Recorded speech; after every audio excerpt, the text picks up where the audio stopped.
Okay, welcome everybody to the video podcast.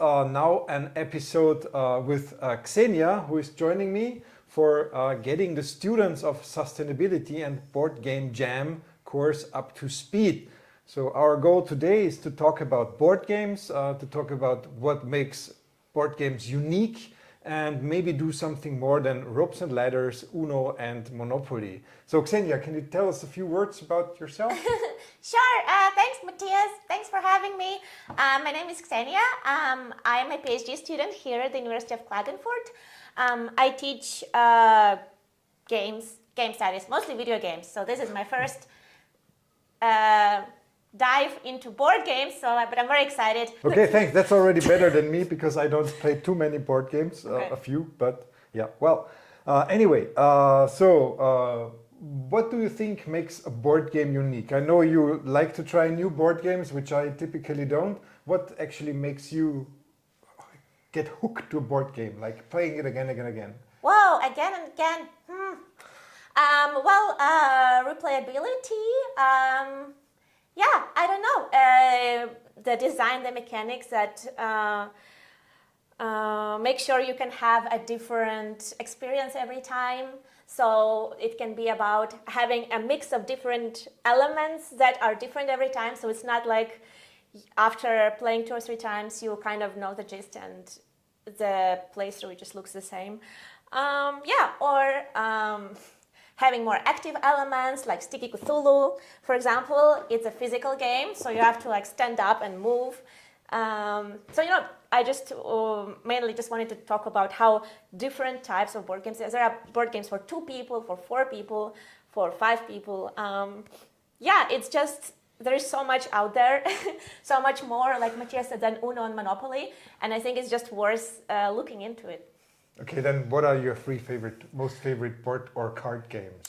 Wow. Okay, interesting. So firstly, I wanted to talk about Wingspan or Finspan.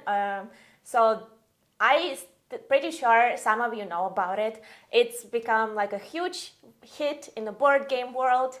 I don't know it. You don't know it? Oh no. Well, maybe we can play sometime. Yes, I know Cthulhu, but not Sticky Cthulhu. So Wingspan is a game about birds, and they have different expansions depending on different bird species. And actually, what's interesting about this game is how people react to it. So a lot of people really love the game, and it makes them learn about birds more and love birds. And I think it's very beautiful because also it has all kind of different birds on the cards, and every card has a fact about the bird. So what is good also for sustainability, I think, is that sometimes it says that these birds are going extinct. And so, for example, or this fish is going extinct, so it brings awareness.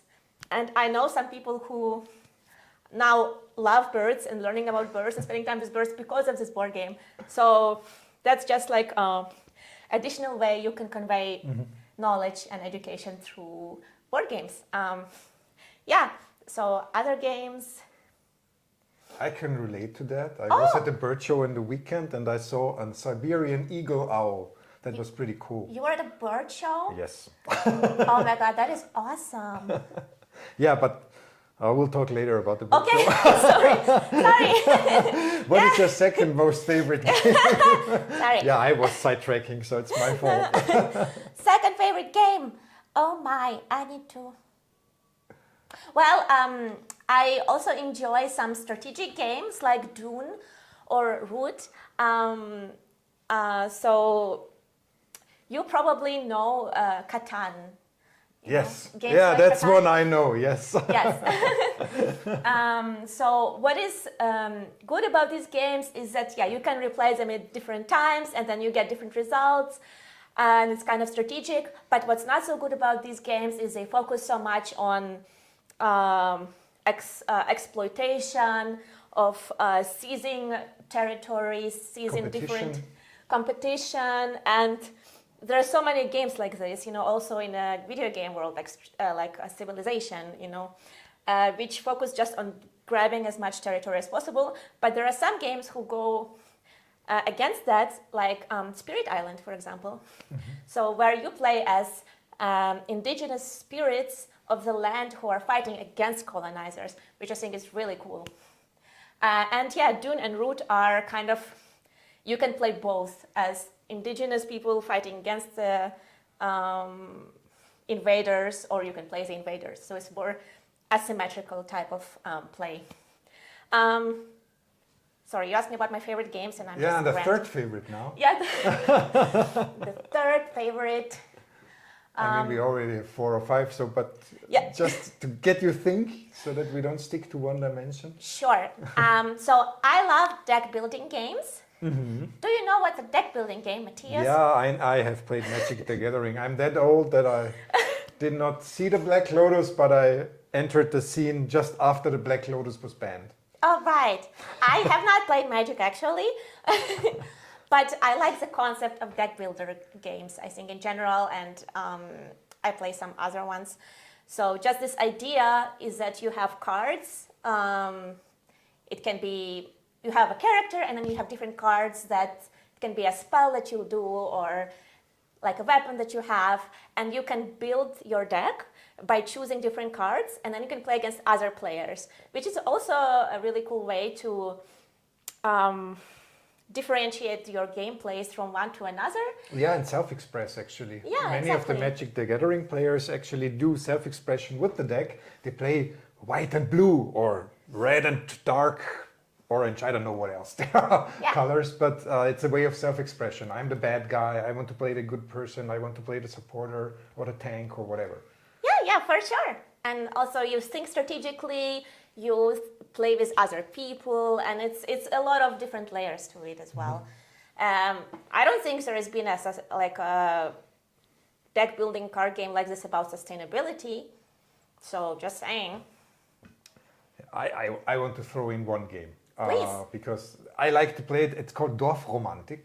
I don't know if you heard about that. I heard about it, yeah. Yeah, it's a German game, and they actually have made a board game from a computer game. And the board game is much more fun than the computer game because you play it collaboratively. You build a terrain, and you have to level up through several rounds of play. And you always play cooperatively, not against each other. That's really nice. That is nice.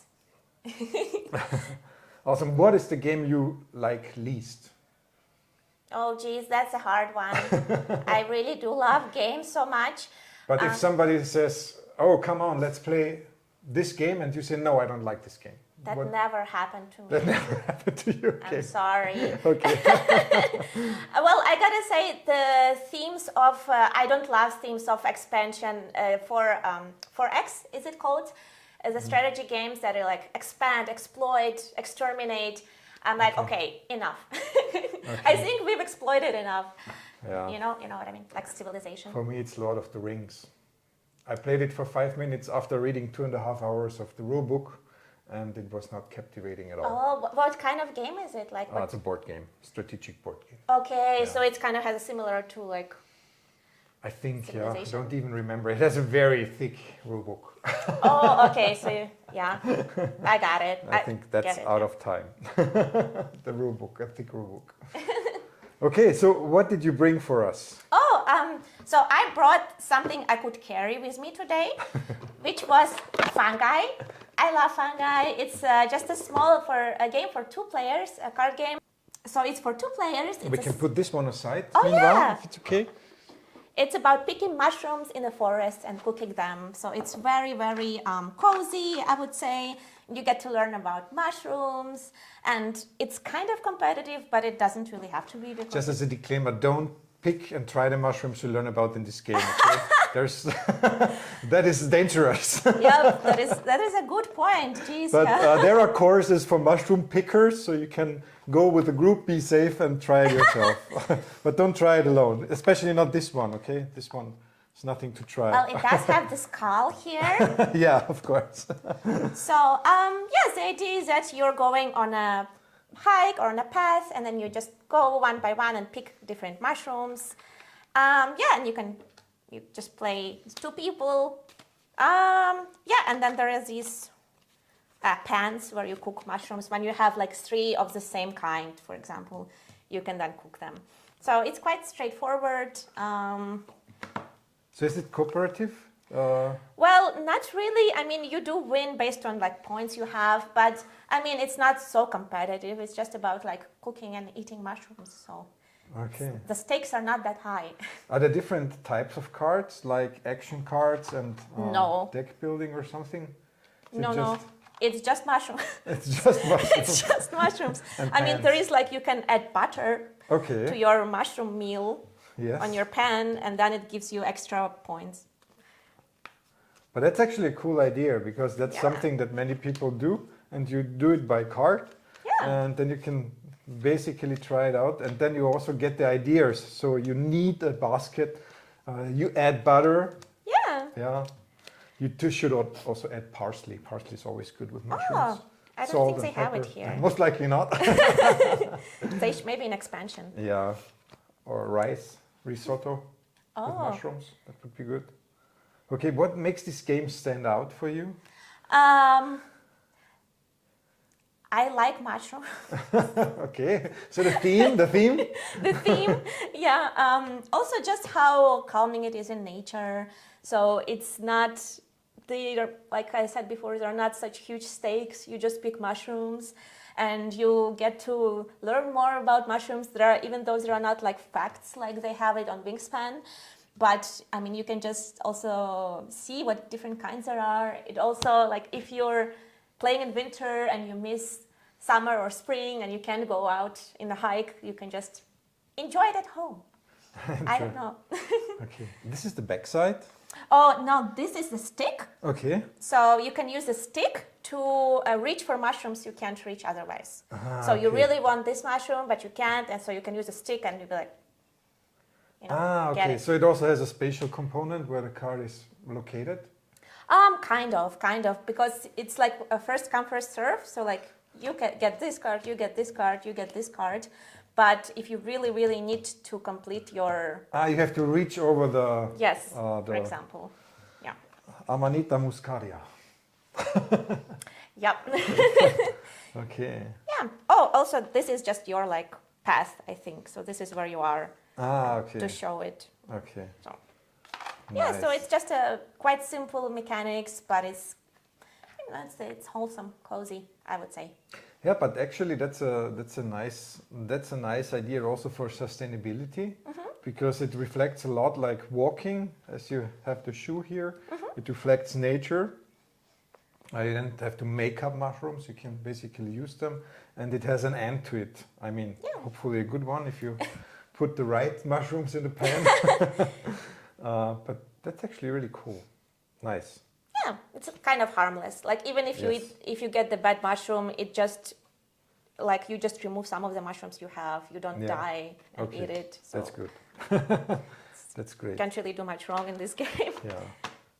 Yeah. So basically in Austria you're allowed to grab mushrooms in the woods up to a certain amount, so don't get caught with 15 kilos of mushrooms.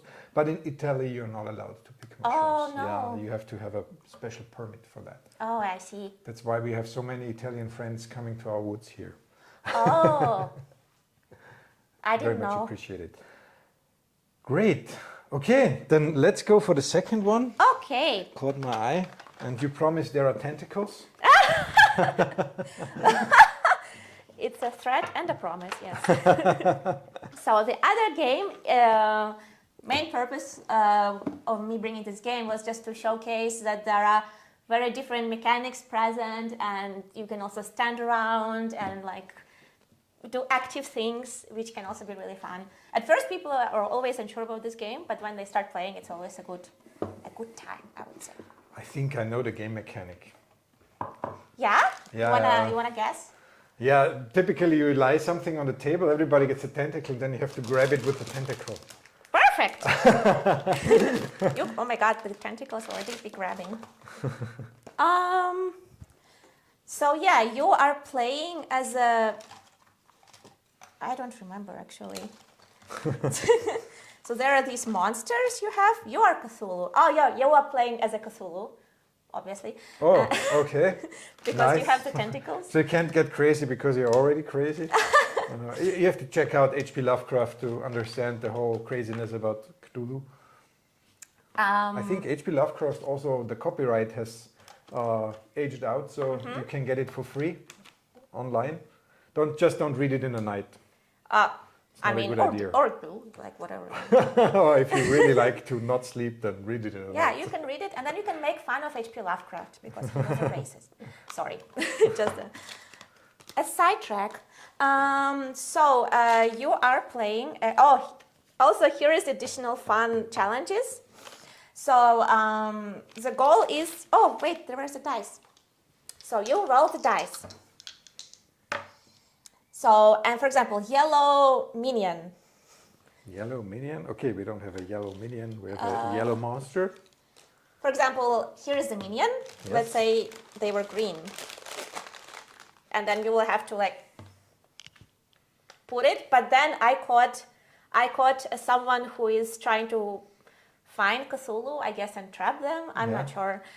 Though this means I get a penalty. And the penalty is, for example, this card. Okay. And then you have... It's a very bad one. and the penalty is you have to play now with only on one leg.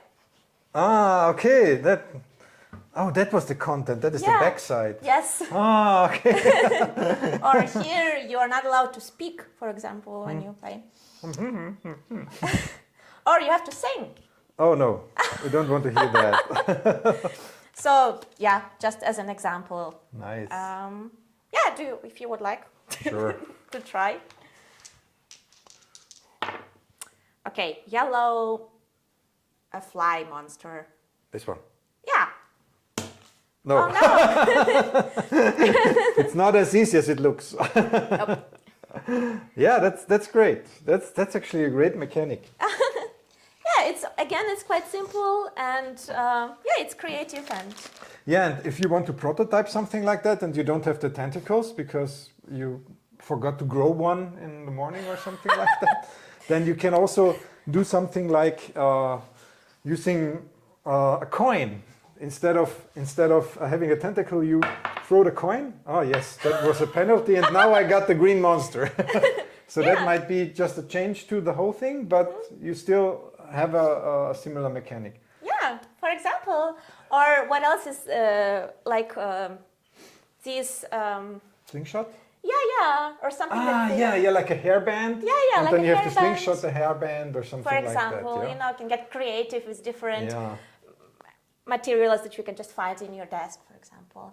Yeah, maybe. I mean, depends on what we could actually make. Is we could have to clean the ocean or something like that with a angling fishing rod. Yeah, I love that. Something like that. That would be nice. And then if you get a fish or a shark, you're like, oh no, I need to return them. Yeah, or if you got Cthulhu, then you're mad and out. Oh yeah, if you got a kraken also, or some. Crocodile. Yeah, that could be fun. Yeah. Let's make it. Yeah, that would be great, actually. Awesome.